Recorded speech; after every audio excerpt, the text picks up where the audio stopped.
यह कहानी है हिमाचल के एक छोटे पहाड़ी गांव बर्फपुर की। चारों ओर बर्फ से ढकी घाटियां, घना जंगल और हर रात ठंडी हवा में गूंजती एक रहस्यमयी चीख।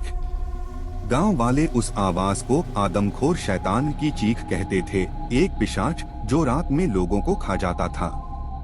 गांव में रहने वाला एक साहसी युवक विवेक इन कहानियों पर विश्वास नहीं करता था। एक दिन वह जंगल की ओर निकला, यह साबित करने की ये सब अफवाह है। वह अपने साथ एक कैमरा, टॉर्च और खाने का सामान लेकर जंगल में रात बिताने गया। जंगल में रात होते ही कुछ अजीब लगने लगा। टॉर्च की बैटरी धीमे धीमे बुझने लगी और दूर से किसी के चबाने की आवाजें आने लगी। विवेक ने कैमरा चालू किया और देखा एक डरावनी आकृति, लंबा, काला, इंसान जैसा, लेकिन चेहरा पूरी तरह जला हुआ और मुंह से खून टपक रहा था। वो तेजी से उसकी ओर दौड़ा। विवेक ने भागने की कोशिश की, लेकिन उसका पैर बर्फ में फंस गया। वह आकृति पास आई और गुर्राते हुए बोला, "तू आया है, अब कभी वापस नहीं जाएगा।" अगली सुबह गांव वालों को जंगल के किनारे एक कैमरा और खून से सना कपड़ा मिला। कैमरे की आखिरी रिकॉर्डिंग में शैतान की परछाई दिखती है, जो कैमरे की ओर देखती है और फुसफुसाकर कहती है, "जो मुझे ढूंढता है वो खुद खो जाता है।"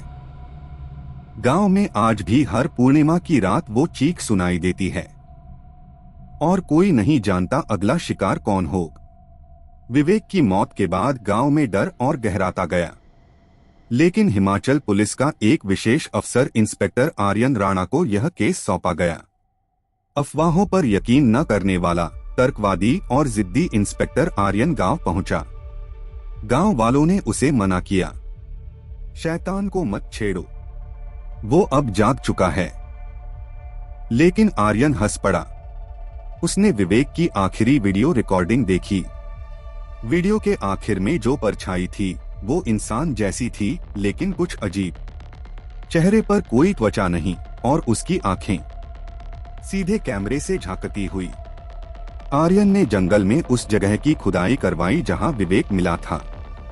वहां से एक पुराना लोहे का संदूक मिला। उस पर तांत्रिक लिपि में लिखा था, "बंद करो वरना भूख जागेगी।" उसने संदूक खुलवाया। अंदर हड्डियों से बनी एक मानव खोपड़ी की माला थी और एक अर्धजली डायरी। डायरी में लिखा था, "पंडित ध्रुवानंद ने हिमतांत्रिक विद्या से एक भूख जगाई थी जो शरीर से नहीं, आत्मा से खाती है। उसे इसी जंगल में बांध दिया गया था, पर अब उसकी नींद टूट चुकी है।" उसी रात आर्यन को अपने कमरे में एक फुसफुसाहट सुनाई दी, "तू जान गया, अब तू भी मेरा है।" अगले दिन आर्यन गायब था। केवल उसकी पुलिस डायरी बची थी और आखिरी पन्ने पर खून से लिखा था, "वो इंसान नहीं था और अब मैं भी नहीं हूँ।" गांव वालों ने बताया कि उस रात जंगल में दो परछाइयां दिखी थीं, एक आदमखोर शैतान और एक नया चेहरा, इंस्पेक्टर की वर्दी पहने। अब कहा जाता है, जो भी शैतान का सच जानता है वो खुद उसका हिस्सा बन जाता है। 3 साल बीत चुके थे। बर्फपुर गांव को अब शापित गांव कहा जाता था। कोई वहां बसना नहीं चाहता। सरकार ने जंगल को बंद करवा दिया, लेकिन अफवाहें अब भी जिंदा थीं। हर पूर्णिमा की रात वहां से अजीब सी गूंजती हंसी और चबाने की आवाजें आती थीं। तभी वहां पहुंची एक रहस्यमयी युवती, तंत्र शोधकर्ता अदिति सिंह।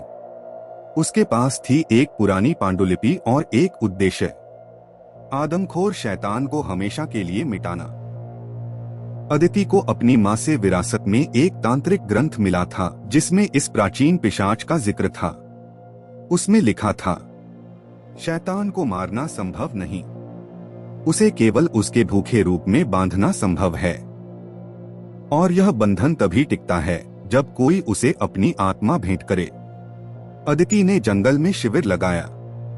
रात के तीसरे पहर उसने विशेष मंत्रों से अग्नि यज्ञ शुरू किया। जैसे ही मंत्र तेज हुए, पेड़ों के पीछे से इंस्पेक्टर आर्यन निकला। अब पूरी तरह शैतान का दास बन चुका था। उसकी आंखें सफेद और चेहरा पूरी तरह बदल चुका था। उसके पीछे प्रकट हुआ वही आदमखोर शैतान, लंबा, विकृत, काली धुएसी चमड़ी और खून से सना जबड़ा।